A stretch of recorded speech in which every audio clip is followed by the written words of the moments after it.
Next കോക്രി കാണിച്ചു എന്ന് പറഞ്ഞു വന്നവന്മാർക്ക് വയനാടിന്റെ പുനരധിവാസമാണല്ലോ പ്രശ്നം. വയനാട്ടിൽ ഈ ദുരിതം ഉണ്ടാകുന്നതിന് മുമ്പ് വയനാടിന് വേണ്ടി അദ്ദേഹം സംസാരിക്കുന്ന വീഡിയോ കാണ്. Wayanad district into the empaneled into the list of aspirational districts.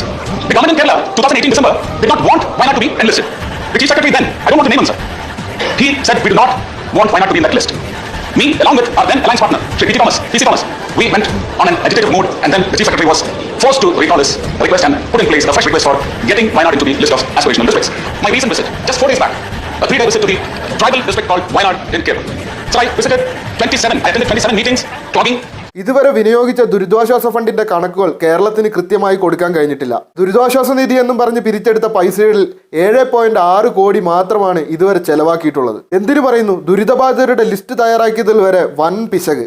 ഇത്തരത്തിലുള്ള തണുപ്പൻ പ്രതികരണം സംസ്ഥാന സർക്കാരിന്റെ ഭാഗത്തു നിന്നുണ്ടാകുമ്പോൾ അതിനെപ്പറ്റിയുള്ള ചർച്ചകൾ പാർലമെന്റിൽ നടന്നു കഴിഞ്ഞതാണ്. വ്യക്തമായ കണക്കുകൾ കൊടുക്കുകയാണെങ്കിൽ കേന്ദ്രവിഹിതം വൈകാതെ തന്നെ കിട്ടുമെന്നുള്ളത് ഉറപ്പാണ്. ഈ ഒരു അവസരത്തിൽ അനാവശ്യമായി അതിനെപ്പറ്റി വീണ്ടും കനിമൊഴി സംസാരിച്ചപ്പോഴാണ് നാടൻ ശൈലിയിൽ എന്തു വാടേ എന്ന രീതിയിൽ സുരേഷ് ഗോപി ആക്ഷൻ കാണിച്ചത്. അത് മതിയല്ലോ സുരേഷ് ഗോപി അപ്പിയിടുന്നുണ്ടോ എന്ന് നോക്കി നടക്കുന്ന കേരളത്തിലെ വാണക്കൂട്ടങ്ങൾക്ക്. കോൺഗ്രസ് ഭരണകാലത്ത് വൻ അഴിമതി നടത്തിയിരുന്ന ഈ കനിമൊഴിയും മുല്ലപ്പെരിയാർ പൊട്ടി കേരളം ഇല്ലാണ്ടാകാൻ കാത്തിരിക്കുന്ന തമിഴ്നാടിനെയൊക്കെയാണ് ഇപ്പൊ ഇവർ താങ്ങാൻ പോകുന്നത്. സുരേഷ് ഗോപി കോക്രി കാണിച്ചു എന്നും പറഞ്ഞ് തുള്ളാൻ നിന്നവന്മാർക്കെതിരെ സുരേഷ് ഗോപി തന്നെ പറഞ്ഞല്ലോ, ദേ ഇതാണെന്ന്.